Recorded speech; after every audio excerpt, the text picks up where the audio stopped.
Afternoon, afternoon. You know what? I just want to say thank you. I appreciate everybody who is in this room right now. I know it has been quite a long week for us, a historic week, and energy bundles might be a little bit low, but I appreciate the fact that you have stayed. I can tell you that we're not going to take too much of your time because we are here to talk about money. And you know, when you talk about money, you can't take people's time, too much time, because time is money. So I hope that we are all online in terms of understanding the urgency of this conversation that we're having right now. So we have spent the afternoon hearing about millions and billions in pledges and commitments that are and have been made towards Africa's energy landscape. And I do know that we are also amongst entrepreneurs in this room who were probably wondering, those are a lot of billions. How do I position myself to get a slice of the pie? And not even a big slice. I mean, even 1 million rand will work.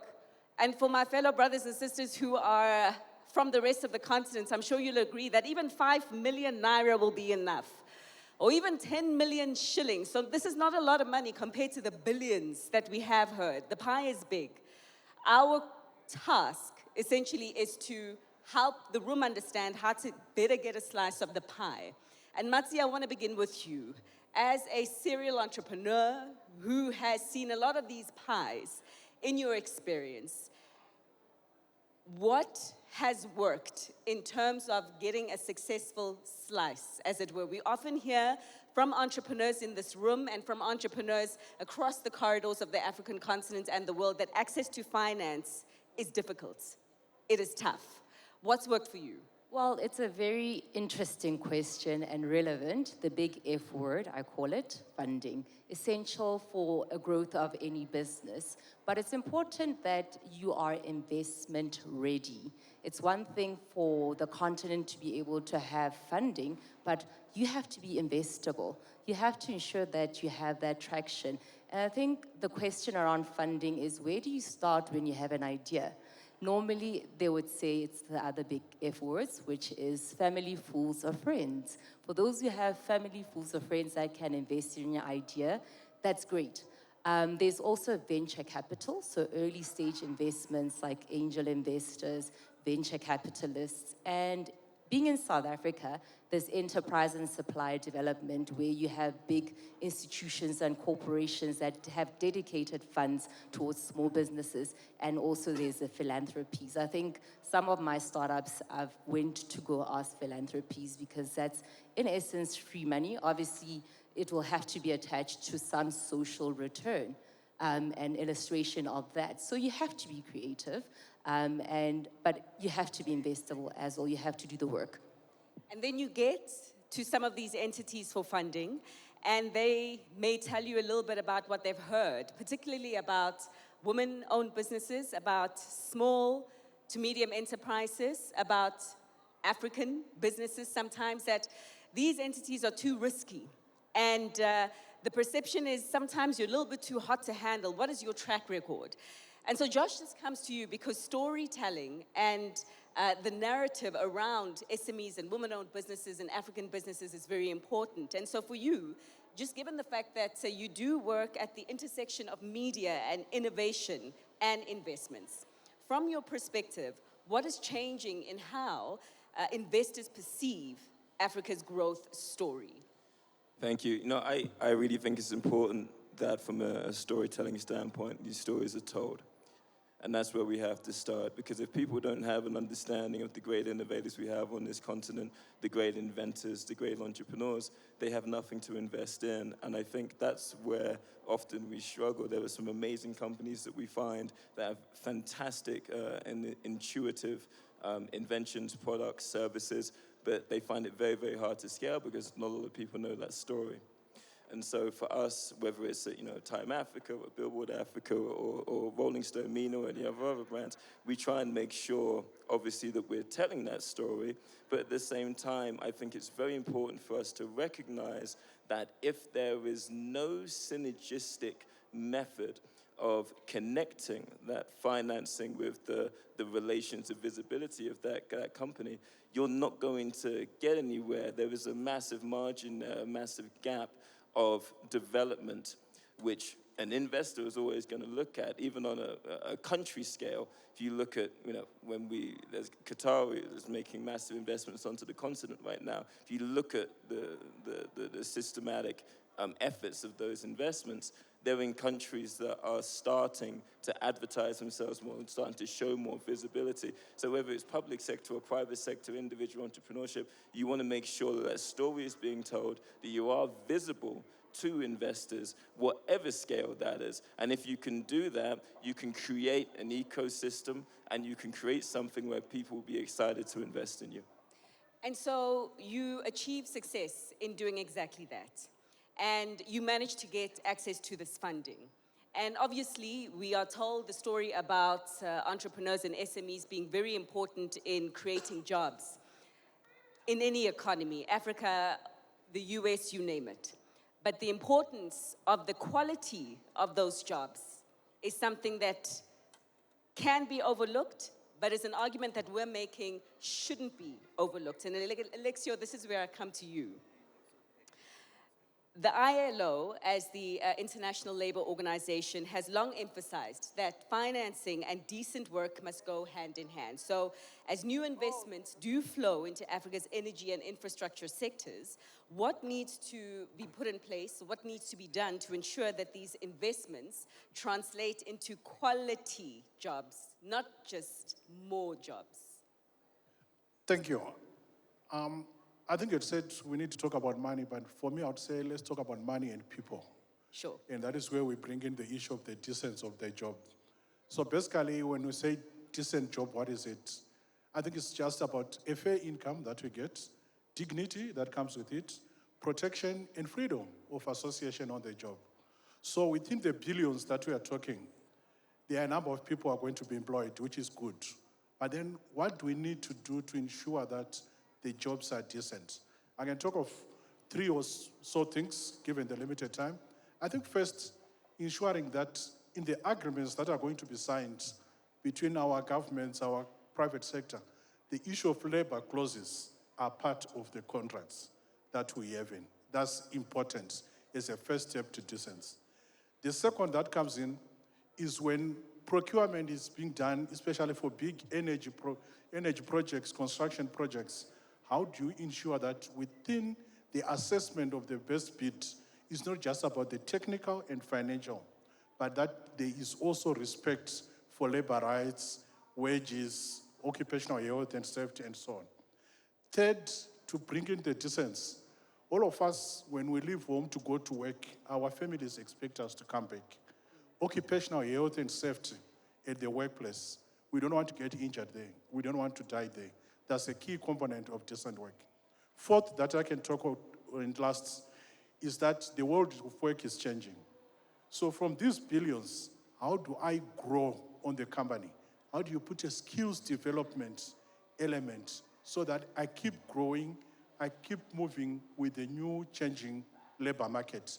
I think putting a few of these into elements, we change the billions into decency that helps the millions of workers.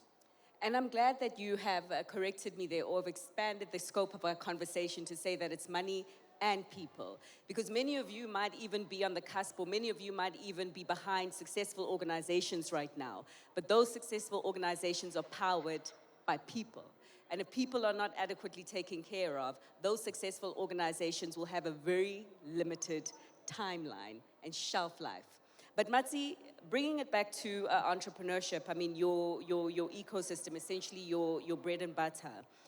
What do you think investors, both domestic and international, need to better understand about the realities of doing business in Africa to truly invest for impact?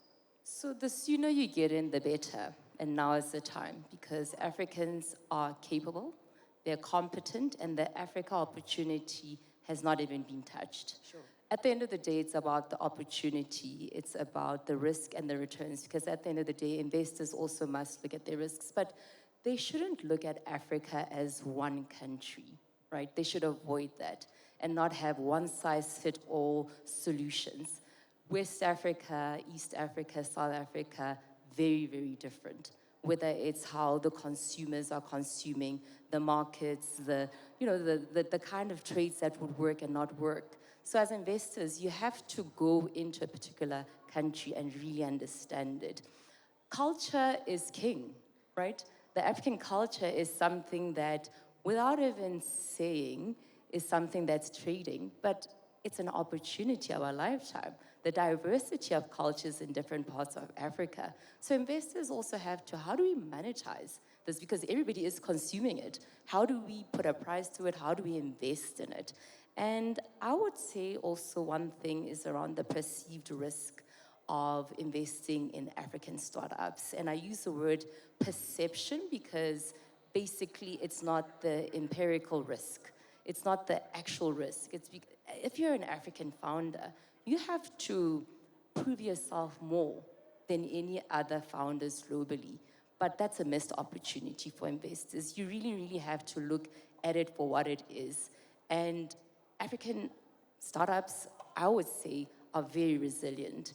Right, put them under pressure, they will work because they know they know where home is, and they know that this is all or nothing. So don't see Africa as one place. See it as a dynamic, evolving environment, and also just take advantage of the demographics of the continent. You know, we're a very, very youthful continent. Young people are very dynamic. So the human resources of this continent, it's where people should be really investing, and that's the future. Sure.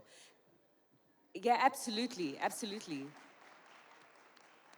Again, going back to the importance of storytelling in the world, understanding that when we talk about Africa, we're not only talking about one country, we're divided by regions, we're divided by cultures, we're divided by languages. We are a culturally diverse nation. I mean, many of us who would have traveled, even before traveling to the US, you would have consumed US content.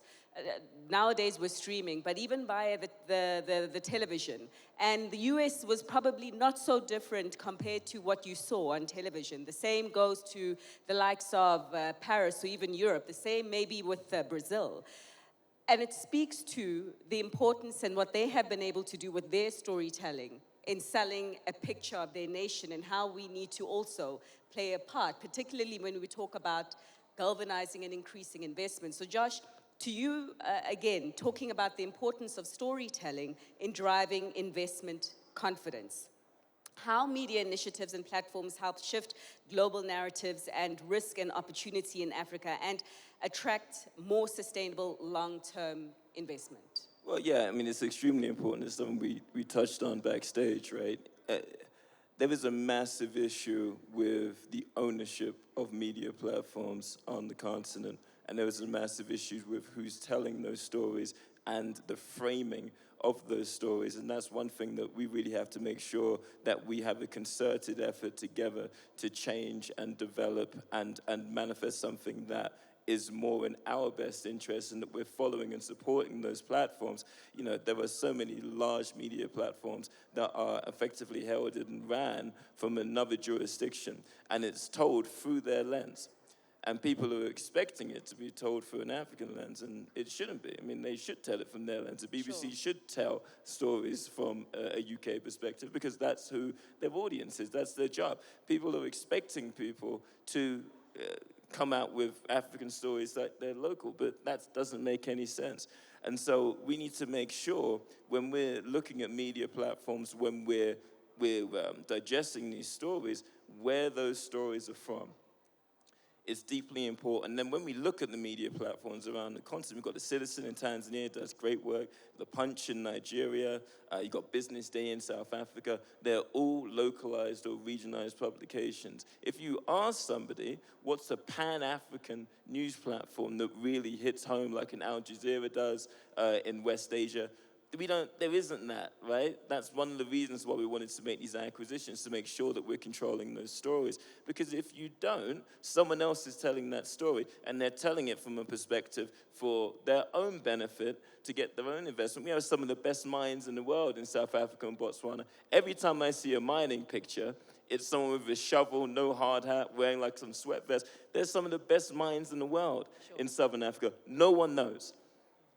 It's outrageous. And these are the types of things that we need to make sure that we can consistently start to change. And these stories, whether that be entrepreneurs or innovators or whoever it is, there are tons of them. There are tons. And it's so, so important that if you're a creator, an influencer, whoever you are, that you're telling those stories, that you're looking at platforms that are run by Africans, or at the very least have the ideology to want to support the continent and tell the positive stories that we have, for which there are many. And if we can do that, there'll be much, much more investment. Our diaspora will invest more. Other countries will invest more, and you'll see a massive, massive change across our entire ecosystem on the continent. I resonate with your point entirely. An example was made by a particular executive in the media industry to say, globally, I mean, thanks to Hollywood, we thank them for playing their part in depicting what Africa does look like. But globally, the world knows of a place in Africa called Wakanda, and a hero in Africa called the Black Panther. But why doesn't the world know of a hero, an African hero globally called Shaka Zulu? And that's, the onus is on us to ensure that that happens. I hear you 100%. Alexio, sir, you spoke about some of the ingredients in terms of money and people in ensuring that, you know, these quality jobs are created by some of these entrepreneurs in the room and those in other rooms as well. Maybe you can also give us your view on how you think governments and investors can better integrate labor standards and social protection in the design of these major financing programs, and any examples, if you care to share, in the 1 minute that we have left for this discussion, sir. Thank you. In the 1 minute, I think for those in South Africa, you remember what happened at George on the construction industry, where people lost lives. And what we do as ILO in promoting decent work is also working with business to make a business case for decent work. What do I mean? If we are employing workers who have decent work, they are more productive. They come to work on time. They are more aligned to your ambitions on profits because they are paid well if business is good. So we work in South Africa with the construction industry, particularly small construction, to make a business case, not just to the workers, but to business, to say if you invest in your workers, you are actually making more profits at the end of the day. If you have happy workers, you are actually going to make more profits at the end of the day and grow. And I think that links with what you were talking about, storytelling. We don't tell the stories about businesses that do well for the workers to encourage others to take the same. So yes, business plays a bigger role in promoting decent work. Thank you, bang on time, sir. And I just leave the stage and the panel with, and the audience with the fact that although it's really tough, and I know because in my line of work as a journalist, I speak to many of you about the difficulties in raising the finance. But as we have heard many a times in our lives before, that impossible is nothing until it's done. But when you get it done, make sure that you bring everyone in the fold. Don't just eat alone. We thank you.